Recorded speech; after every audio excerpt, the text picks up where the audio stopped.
Himachal Pradesh cabinet की बैठक मंगलवार को देर शाम हुई। मुख्यमंत्री जयराम ठाकुर की अध्यक्षता में दरअसल इस बैठक का आयोजन किया गया। क्या है इस बैठक में बड़े फैसले, ग्राफिक्स के जरिए आपको बताते हैं।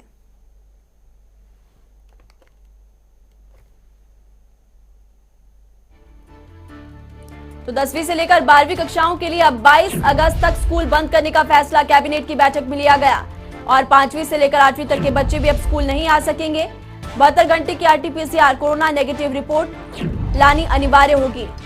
24 घंटे के अंदर रैपिड एंटीजन टेस्ट रिपोर्ट भी दिखा सकते हैं पर्यटक।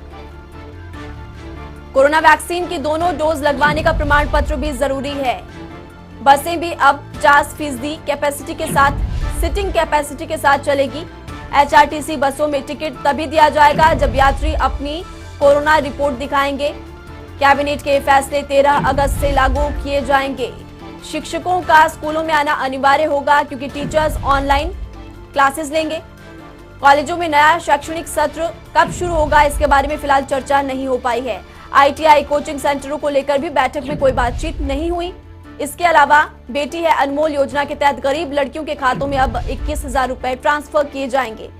पहले ये 12,000 रुपए राशि थी, लेकिन इसको बढ़ाकर के अब 21,000 रुपए किया गया है। BPL परिवार वालों की 2 लड़कियों को दरअसल ये जो योजना है उनके लिए लागू की गई। तो इस खबर पर हमारे साथ ज्यादा जानकारी के लिए विकास शर्मा लाइव जुड़े हुए हैं। विकास, हिमाचल कैबिनेट की बैठक और ऐसे में एक बड़ा फैसला ये लिया गया कि 22 अगस्त तक अब स्कूल बंद रहेंगे। विकास,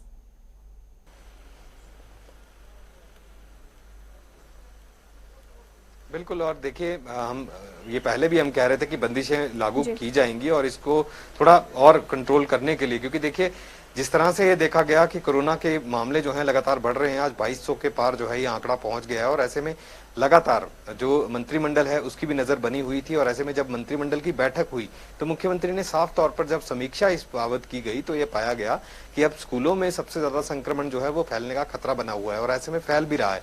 कई छात्र जो है वो लगातार सामने आ रहे हैं जो पॉजिटिव पाए जा रहे हैं और ऐसे में अब मंत्रिमंडल ने यह फैसला लिया है कि अगली 22 तारीख तक यानी कि 22 अगस्त तक अब हिमाचल प्रदेश के सभी जो स्कूल्स हैं उनको पूरी तरह से बंद कर दिया है। लेकिन बंद सिर्फ छात्रों के आने के लिए बंद है, लेकिन अभी शिक्षक जो हैं वो वहां पर आएंगे और ऑनलाइन क्लासेस की जो व्यवस्था है वो पहले की तरह ही सुचारू रूप से चलेगी। तो ऐसे में कोरोना के मामले जो हैं वो लगातार बढ़ते जा रहे हैं और राज्य सरकार की चिंता जो है वो भी इस बाबत बढ़ रही है।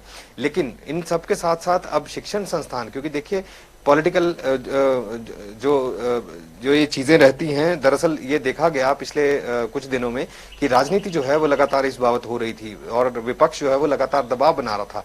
आखिरकार किस वजह से जो है राज्य सरकार क्यों आखिरकार इसमें इतना देरी क्यों कर रही है, और अगर जल्दबाजी की जा रही है तो जल्दबाजी भी क्यों की जा रही है, आखिरकार क्यों एनालाइज क्यों नहीं किया जा रहा, पूरी तरह से समीक्षा क्यों नहीं की जा रही। इन तमाम चीजों को लेकर सदन के भीतर भी हमलावर जो है वो विपक्ष यहाँ पर रहा है और ऐसे में ये माना जा रहा था कि जरूर कोई बंदिशें जो है वो लागू होंगी, क्योंकि मामले जो है वो पिछले 10 दिन के भीतर ही लगातार एक साथ से बढ़े हैं और अचानक से ऐसे इतनी भारी तादाद में मामलों के सामने आना, कोरोना के पॉजिटिव केसेस का सामने आना कहीं ना कहीं चिंता जरूर थी और इसी के चलते अब ये फैसला लिया गया है। लेकिन इससे पहले समीक्षा बैठक जरूर की गई और ये भी मुख्यमंत्री ने बिल्कुल साफ शब्दों में कहा है कि अभी हम ये देखेंगे, हमें जांचेंगे कि अभी कोरोना के हालात जो है हिमाचल प्रदेश में क्या रहते हैं और अगले कुछ दिनों के बाद जो है एक बार फिर कैबिनेट की बैठक जो है वो होगी और मंत्रिमंडल उस पर भी कोई अहम निर्णय और लिया जा सकता है। तो और बड़ा फैसला यहाँ पर लिया जा सकता है और ऐसे अगर केसेस लगातार बढ़ते रहे। शुक्रिया विकास इस तमाम जानकारी के लिए।